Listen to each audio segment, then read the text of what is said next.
जय माता दी मित्रों माँ कालका एस्ट्रोलॉजी चैनल में आप सभी का हार्दिक स्वागत है। अगर आपने चैनल को सब्सक्राइब नहीं किया है तो चैनल को सब्सक्राइब करें और बेल आइकन को प्रेस करें ताकि आप हमारे लेटेस्ट वीडियो को देख सकें। आज हम स्टार्ट करने वाले हैं monthly prediction for Pisces ascendant October 2021 mean लगन के जातकों के लिए अक्टूबर माह का मासिक फल। आइए आरंभ करते हैं। मित्रों, अगर आपकी लगन कुंडली के अंतर्गत यहाँ पर लगन में 12 नंबर लिखा हुआ है, इसका मतलब आपका मीन लगन है। क्योंकि भविष्यकथन लगन से दिया गया है, राशि से नहीं दिया गया है, तो सर्वप्रथम आप सभी को एक ज्ञात होना आवश्यक है कि क्या आपका मीन लगन है अथवा नहीं। इसके लिए आप अपनी लगन कुंडली को खोलिए और उसमें देखिए कि लगन में 12 नंबर लिखा हुआ है अथवा नहीं। अब हम बात कर रहे हैं मीन लगन के बारे में, जो कि एक जल तत्व लगन है और द्विस्वाभाविक लगन है। देखिए, इस लगन के जातक अथवा जातिकों के अंतर्गत बदलाव की भावना बहुत अधिक पाई जाती है और व्यक्ति में स्थिरता और बदलाव दोनों ही देखने को मिलते हैं, क्योंकि ये द्विस्वाभाविक लगन है। भौतिकता और आध्यात्मिकता दोनों ही देखने को मिलते हैं। ऐसे व्यक्ति धर्म कर्म के रुचि लेने वाला विद्वान होता है, ज्ञानी होता है, वहीं उसका ध्यान अध्यात्म की ओर होने के साथ साथ उसका ध्यान भौतिकता की तरफ भी व्यक्ति काफ़ी अधिक जो है आकर्षित हो जाता है, क्रिएटिव चीज़ों के प्रति आकर्षित रहता है। कुछ इस प्रकार का व्यक्तित्व व्यक्ति का होता है। साथ ही ऐसे व्यक्ति के अंदर कल्पना शक्ति काफ़ी अधिक पाई जाती है। साथ ही ऐसे व्यक्ति में कन्फ्यूज़न ऐसे व्यक्ति के अंदर भी पाया जाता है। साथ ही ऐसा व्यक्ति जो होता है वो स्वप्न अधिक देखता है, विदेशों से संबंध ऐसे व्यक्ति का अधिक आता है और ऐसा व्यक्ति जो है मतलब काफ़ी अधिक जो है ज्ञानी प्रवृत्ति का जो है होता है और किसी का साथ पाकर उन्नति करता हुआ देखा गया है। ये अकेले उन्नति करने के बजाय किसी का साथ पाकर अगर साथ पा लेते हैं तो तब काफ़ी अधिक उन्नति करते देखे गए हैं।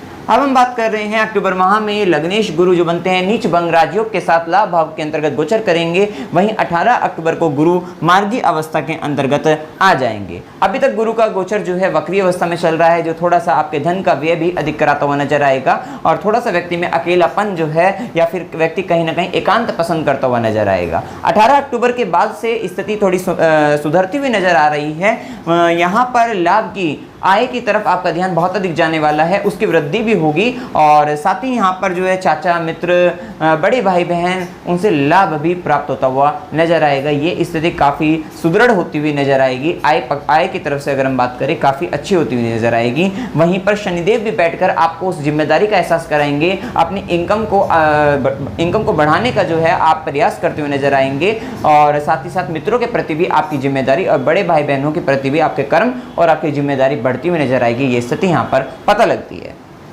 इसी के साथ देखिए गुरु का जो प्रभाव रहेगा, गुरु 5वीं दृष्टि जो कि पराक्रम भाव पर डालेंगे, जहाँ पर राहु बैठे हुए हैं। आपकी बहुत अधिक डिजायर्स इच्छा की हम बात करें जो कि 3rd हाउस को लेकर ज़्यादा है कि आप 3rd हाउस को लेकर अपनी इच्छाओं को पूर्ति करने वाले हैं। अपने छोटे भाई बहन का साथ लेकर जो आप हो सकता है छल से आप उनका साथ लेकर जो है कुछ इच्छाओं को पूर्ण करने वाले हो, अपने आस पड़ोस के लोगों का साथ लेकर या फिर यहाँ पर न्यूज़ मीडिया इंटरनेट की हम बात करें, कम्युनिकेशन सिस्टम की बात करें, उसका उपयोग करके आप लाभ प्राप्त करना चाहते थे। उस इच्छाओं को आप सही तरीके से आप अपनी पूर्ण कर सकेंगे क्योंकि गुरु की दृष्टि पड़ने वाली है। तो जिसके कारण राहु पर जो प्रभाव रहेगा, राहु अपनी दुष्टता का अगर हम बात करें, किस तरीके की गलत भावनाओं की हम बात करें, उस प्रभाव में कमी आती हुई नजर आएगी और साथ ही साथ आपके पराक्रम में वृद्धि होती हुई नजर आएगी। छोटे भाई बहनों का साथ आपको मिलता हुआ नजर आएगा। उनके साथ चल रहे किसी प्रकार के मतभेद या फिर जो एक मानसिक रूप से एक अच्छी स्थिति नहीं चल रही थी, उसमें सुधार आता हुआ नजर आएगा। वहीं गुरु अपनी 7वीं दृष्टि जो कि आपके पंचम भाव पर पड़ेगी, आपके ज्ञान में वृद्धि होने वाली है।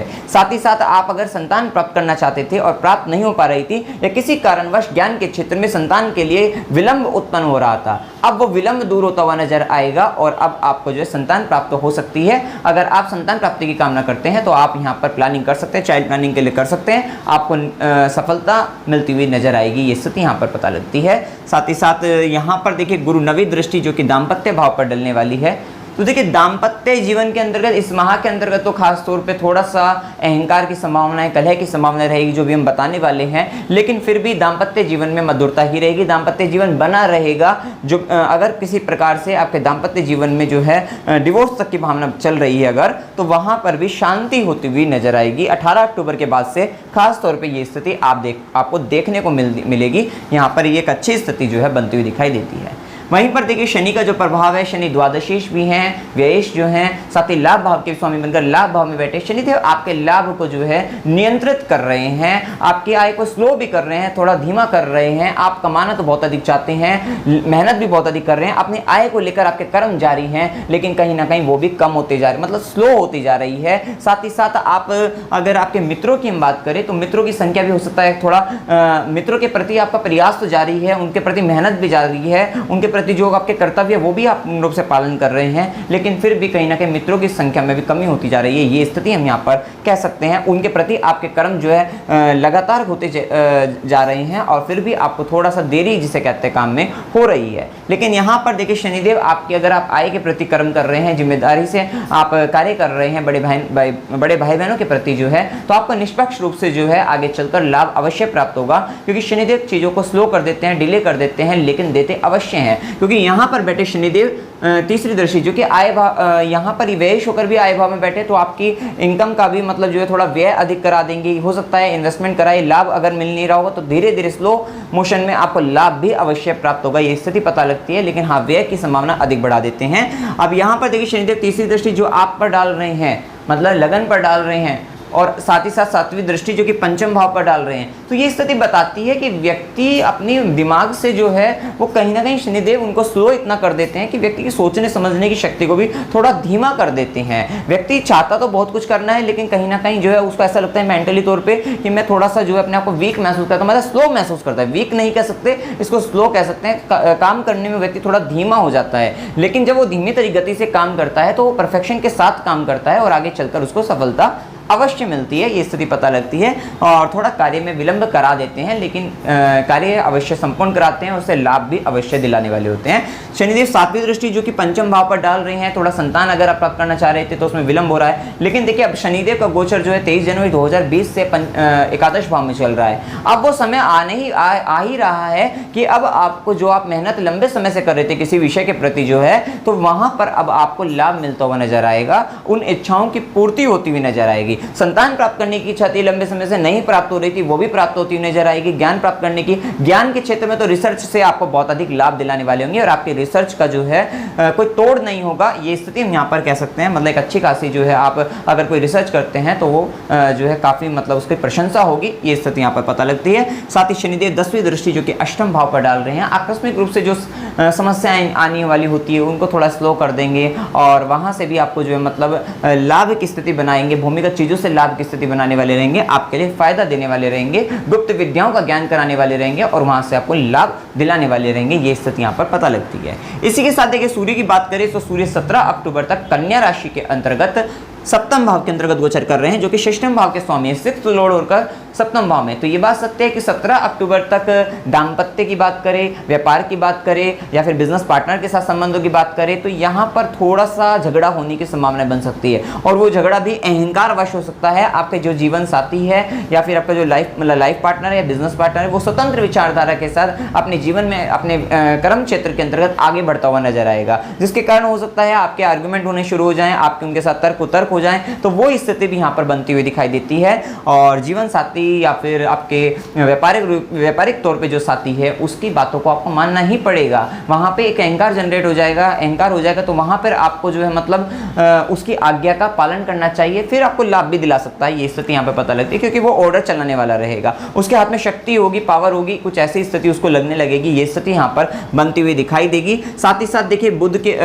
यहाँ पर देखिए सूर्य का प्रभाव जो है वो 17 अक्टूबर तक रहेगा। 17 अक्टूबर के बाद विपरीत राज्यों के साथ सूर्य अष्टम भाव के अंतर्गत चले जाएंगे, जो विपरीत स्थितियों के साथ आपको लाभ देने वाले रहेंगे। नौकरी में 17 अक्टूबर तक लाभ होने की संभावना यहाँ पर बनी रहेगी और 17 अक्टूबर के बाद विपरीत स्थितियों के साथ एक संघर्ष आपके जीवन में जुड़ जाएगा। अगर आप नौकरी में किसी प्रकार का लाभ लेना चाहते हैं, प्रतियोगिता में किसी प्रकार का लाभ लेना चाहते हैं, तो एक संघर्ष के साथ आपको लाभ प्राप्त होता हुआ नजर आएगा। क्योंकि देखिए मीन लगन के जातकों के लिए यह रहता है कि वे कंपटीशन में भी लगातार लगे ही रहते हैं, तो यहाँ पर ध्यान रखिएगा कंपटीशन में थोड़ा विपरीत स्थितियों के साथ 17 अक्टूबर के बाद आपको लाभ मिलता हुआ नजर आएगा। वहीं पर देखिए मंगल की जो स्थिति की हम बात करें तो मंगल 22 अक्टूबर तक कन्या राशि के अंतर्गत यहाँ पर देखिए सप्तम भाव के अंदर बैठे हुए हैं। देखिए वहां पर सूर्य की जो हम बात कर रहे थे, सूर्य 7वीं दृष्टि भी लगन पर डालेंगे, तो देखिए आपके मन में भी स्वतंत्र विचारधारा आती हुई नजर आएगी, आप में भी अहंकार की भावना आ सकती है। 17 अक्टूबर तक आपके मान सम्मान पद प्रतिष्ठा की वृद्धि के लिए आपके कर्म बढ़ते हुए नजर आ सकते हैं। और साथ ही साथ सरकारी क्षेत्र से अगर आप जुड़कर कोई कार्य करना चाहते हैं, सरकारी क्षेत्र में उन्नति भी प्राप्त करना चाहते हैं, 17 अक्टूबर तक प्रयास करेगा कि आपको लाभ प्राप्त हो जाए, उसके लिए प्रयास जारी रखिएगा। 17 अक्टूबर तक लाभ मिलने की संभावना यहाँ पर दिखाई देती है। इसी के साथ मंगल जो कि 22 अक्टूबर तक कन्या राशि के अंतर्गत सप्तम भाव में बैठे हुए हैं, भाग्य के स्वामी बनकर बैठे हुए हैं, धन भाव के स्वामी बनकर बैठे हुए हैं, सप्तमेश के साथ बैठे हुए हैं, वहां पे सूर्य भी बैठे हुए हैं। तो ये बात सत्य है कि इस माह के अंतर्गत और ग्रह भी स्थिति भी काफी बेहतर होती हुई नजर आएगी। अगर आपको कोई नया बिजनेस शुरू करना है, किसी तरीके का इन्वेस्टमेंट बढ़ाना है, तो आप इस समय के अंतर्गत कर सकते हैं। यहाँ पर अच्छी स्थिति बन सकी है कि आपका हो सकता है जो संचित धन है वो व्यापार में लगना शुरू हो जाए इस माह के अंतर्गत। वहां पर आपको भाग्य का साथ भी मिलता हुआ नजर आएगा और व्यापारिक तौर पे आपकी उन्नति नजर आएगी और आपके माइंड के अंदर भी जो बिजनेस आइडियाज हैं वो भी काफी अच्छे होते हुए नजर आएंगे। ये स्थिति यहाँ पर पता लगती है। इसी के साथ देखिए एक बात ध्यान रखिएगा, ये एक जो है जनरल प्रेडिक्शन होती है, आपकी कुंडली में क्या ग्रह स्थिति, क्या दशा अंतर्दशा चल रही है, उस बात पर भी निर्णय जरूर लीजिएगा। उसी के बाद ही ये गोचर लगकर आपको जो है फल की प्राप्ति होती है, बात ध्यान रखिएगा। यहाँ पर देखिए मंगल चौथी दृष्टि जो कि आपके कर्म क्षेत्र पर डालने वाले हैं, प्रोफेशनल लाइफ के अंतर्गत आपके जो पराक्रम होगा, मेहनत जो होगा, वो अपने कर्म क्षेत्र को ही प्रोटेक्टेड करने के लिए यहाँ पर लगा रहेगा।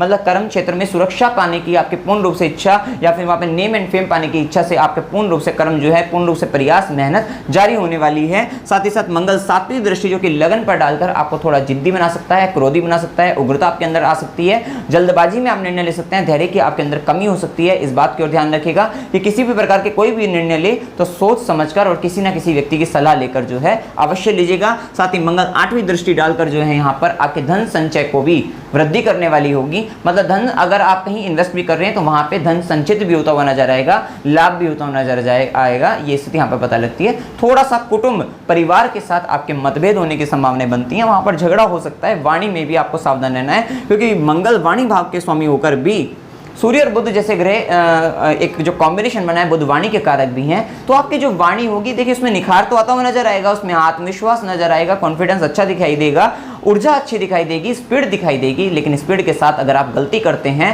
अहंकारवश किसी को गलत बोल देते हैं, तो वहां पे संबंधों में समस्याएं बनती हुई नजर आएगी। तो थोड़ा सा यहाँ पर कड़वी वाणी बोलने से भी बचेगा, थोड़ा सा सोच समझकर बोलने का प्रयास आपको करना है। इसी के साथ 22 अक्टूबर के बाद मंगल भी तुला राशि के अंतर्गत गोचर करेंगे। तो ये देखिए भाग्य का स्वामी अपने से 12वें होकर अष्टम में आ जाएगा, तो भाग्य के साथ मिलने में थोड़ी कमी हो जाएगी। तो जो भी कार्य आपको करने हैं, तो यहाँ पे जैसे हमने बताया कि यहाँ पे 22 अक्टूबर भाग्य का अगर आप किसी चीज में साथ आपको चाहिए ही रहता है, भाग्य का तो साथ जो है, तो वहां पर एक संघर्ष आपको दिखता हुआ नजर आएगा 22 अक्टूबर के बाद से। खास तौर पे 22 अक्टूबर की हम बात करें कि आपकी जो चीज़ें जो आसानी से चल रही थी वो 22 अक्टूबर के बाद थोड़ा संघर्ष के साथ बढ़ती हुई नजर आएगी। ये स्थिति यहाँ पर पता लगती है, थोड़ा भाग्य का साथ कम होता हुआ नजर आएगा, ये स्थिति हम यहाँ पर कह सकते हैं। इसी के साथ देखिए यहाँ पर हम बात करते हैं बुध की हम बात करें जो कि सप्तम भाव के स्वामी है, जो कि हमने बताया भी है। बुध का प्रभाव भी यहाँ पर रहने वाला है, जो कि चतुर्देश बनकर भी सप्तम भाव में आए हैं, तो व्यापारिक दृष्टि से अच्छा रहने वाला है। खासतौर पर 22 अक्टूबर तक तो खास तौर पर रहेगा ही कि आप किसी प्रकार का कोई कार्य करना चाहते हैं आप कर सकते हैं, लाभ की प्राप्ति होगी, आपको भूमि भवन वाहन से भी लाभ की प्राप्ति होगी, ये स्थिति यहाँ पर पता लगती है। साथ ही साथ बुध की दृष्टि भी लगन पर पड़कर जो है यहाँ पर आपको वाणी के माध्यम से फल मतलब लाभ प्राप्त होने की संभावना है। आप कम्युनिकेशन के माध्यम से लाभ प्राप्त कर सकते हैं, साथ ही साथ कमीशन बेस से वर्क के साथ भी आप जो है लाभ प्राप्त कर सकते हैं, और अकाउंट्स वगैरह से जुड़े हुए हैं तो वहाँ पर भी आप अच्छा लाभ प्राप्त करते हुए नजर आएंगे, ये स्थिति यहाँ पर पता लगती है। इसी के साथ देखिए शुक्र जो है यहाँ पर अष्टमेश भी हैं और साथ ही साथ पराक्रम भाव के भी स्वामी हैं, और शुक्र का संबंध जो बना है वो नवम भाव भाग्य भाव से बना है, जहाँ पर केतु भी थे। तो आपके हो सकता है पिता के साथ या फिर आपके जो है मतलब गुरु के साथ या हायर एजुकेशन में थोड़ी बाधाएं उत्पन्न हो रही हो, वहीं शुक्र का प्रभाव इन बाधाओं को दूर करता हुआ नजर आएगा। धर्म कर्म में भी आप मनमोजी होकर जो है धर्म कर्म करना शुरू करेंगे, अपने मन के हिसाब से चीज़ों को जो है बदलने का प्रयास करके जो है उस हिसाब से आप धर्म कर्म में आगे बढ़ते हुए नजर आएंगे, ये स्थिति यहाँ पर पता लगती है। छोटे भाई बहनों को लेकर, आस पड़ोस के व्यक्तियों को लेकर जो है या सोशल मीडिया के थ्रू जो है कोई गलती होने की संभावनाएं बढ़ सकती है, किसी प्रकार की गलती हो सकती है। साथ ही साथ आपके अंदर जो है आकस्मिक रूप से मतलब जो एक तरीके से गुप्त यहाँ पे गुप्त संबंध भी हो सकते हैं, और थोड़ा काम वासना की हम बात करें वो भी वृद्धि होती हुई दिखाई दे सकती है, जिसके कारण आपको समस्या बन सकती है। ये स्थिति भी यहाँ पर पता लगती है। और आप जो है यहाँ पर देखिए जो संबंध है उनको गलती हो सकती है, लेकिन आप कहीं ना कहीं संबंधों को छोटे भाई बहनों के साथ सुधारने का प्रयास करते हुए नजर आएंगे और यात्राओं से आपको लाभ होता हुआ नजर आएगा। छोटी छोटी यात्राएं जो आपको लाभ नहीं दे पा रही थी वो भी अब आपको लाभ देती हुई नजर आएगी। ये स्थिति यहाँ पर पता लगती है। इसी के साथ देखें यहाँ पर हम बात करते हैं शुभ दिनों की हम बात करें तो 1 से 2, 5 से 7, 11 से 13, 17 से 20, 20 से 22, 27 से 30 का दिन आपके लिए शुभ है। इन दिनों के अंतर्गत कोई शुभ कार्य करना हो आप कर सकते हैं। अशुभ दिन 2 से 5, 7 से 9, 15 से 17 का दिन आपके लिए अशुभ रहेगा। इस दिन के अंतर्गत कोई शुभ कार्य नहीं करेगा। आपके अंतर्गत क्रोध बढ़ सकता है, उग्रता आ सकती है, झगड़ा हो सकता है और मानसिक रूप से तनाव हो सकता है। रोग ऋण का संबंध इस समय के अंतर्गत आ सकता है। थोड़ा सा संभल कर चलने की इस समय के अंतर्गत आवश्यकता आपकी रहने वाली है। साथ ही यहाँ पे यात्रा के योगों की बात करें, अनएक्सपेक्टेड अचानक से यात्रा हो सकती है 2 से 5, 7 से 9 में। धार्मिक कार्य के लिए यात्रा करनी है 9 से 11 का दिन अच्छा रहेगा। मनोरंजन के लिए यात्रा करनी है 5 से 7 का दिन अच्छा रहेगा। हॉस्पिटल का संबंध आ सकता है, किसी तरीके की बंधन की स्थिति आ सकती है 15 से 17 का दिन रहेगा। और कठिन परिश्रम के साथ एक यात्रा बनती है जो संघर्ष के साथ 22 से 25 का दिन रहेगा। थोड़ा सा उस यात्रा में संघर्ष बढ़ता हुआ दिखाई दे सकता है। आश्विन माह 20 अक्टूबर 2021 तक है और कार्तिक माह की बात करें 21 अक्टूबर से चालू हो जाएगा। इस माह के अंतर्गत जो अमावस्या है जो कि पितृ अमावस्या होगी 6 अक्टूबर 2021 की है। वहीं नवरात्रों का आरंभ 7 अक्टूबर से हो जाएगा। दुर्गा अष्टमी 13 अक्टूबर की रहेगी और दुर्गा नवमी 14 अक्टूबर की रहेगी। विजयदशमी दशहरा 15 अक्टूबर 2021 का रहेगा। यहाँ पर शरद पूर्णिमा की हम बात करें तो शरद पूर्णिमा जो है 20 अक्टूबर 2021 की रहेगी। और आपके लिए खास बात यह है कि आपके लिए चंद्रमा पंचम भाव के स्वामी है। अगर आपके संतान प्राप्ति में या संतान से संबंधों में समस्या चल रही है, ज्ञान प्राप्ति में समस्या चल रही है, प्रेम संबंधों में समस्या चल रही है या आकस्मिक धन लाभ की भी एक तरीके से यहाँ पे लाभ देने वाले रहेंगे। अगर आप 20 अक्टूबर 2021 जो कि शरद पूर्णिमा का दिन होगा तो इस रात को जब चंद्रमा की रोशनी में आपको बैठना है, साथ ही साथ खीर बनाकर जो है अगले दिन उसको खानी भी चाहिए। साथ ही पूरी रात आपको लक्ष्मी आराधना अगर आप करते हैं तो आपको विशेष रूप से जो है पंचम भाव आपका एक्टिवेट होकर आपको यहाँ पर एक अच्छी ज्ञान की, संतान की और आकस्मिक धन लाभ की, साथ ही साथ प्रेम संबंधों में सफलता मिलती हुई नजर आएगी। ये स्थिति यहाँ पर हम कह सकते हैं। ये उपाय अवश्य करेगा। साथ ही करवा चौथ की बात करें 24 अक्टूबर 2021 की रहेगी। होली अष्टमी 28 अक्टूबर 2021 की है। यहाँ पर उपाय की बात करते हैं, क्या उपाय आपको करनी चाहिए। उपाय के तौर पे हनुमान चालीसा का पाठ निरंतर करते रहना चाहिए। सूर्यदेव को जल देना चाहिए। गुरु के मंत्र का जाप, गुरु के बीज मंत्रों का भी जाप आप कर सकते हैं जो अगर या फिर आपके किसी गुरु ने मंत्र दिया तो उस मंत्र का भी जाप आप कर सकते हैं। शिवलिंग पर जल चढ़ाइएगा और श्री सूक्त का पाठ करिएगा। माँ लक्ष्मी माता को खीर अर्पित करिएगा। शुक्रवार के दिन करें, खासतौर पर आपके लिए लाभ देने वाला रहेगा। और कन्या को उपहार आपको देना है, शुक्रवार के दिन दीजिएगा, ज़्यादा लाभप्रद रहेगा। और डेली भी आप दे सकते हैं, आपकी इच्छा है तो ये उपाय करके आप इस माह को अपने लिए शुभ बना सकते हैं। वीडियो अगर आपको अच्छा लगा वीडियो को लाइक कीजिए, शेयर कीजिए और चैनल को सब्सक्राइब कीजिए। जय माता दी।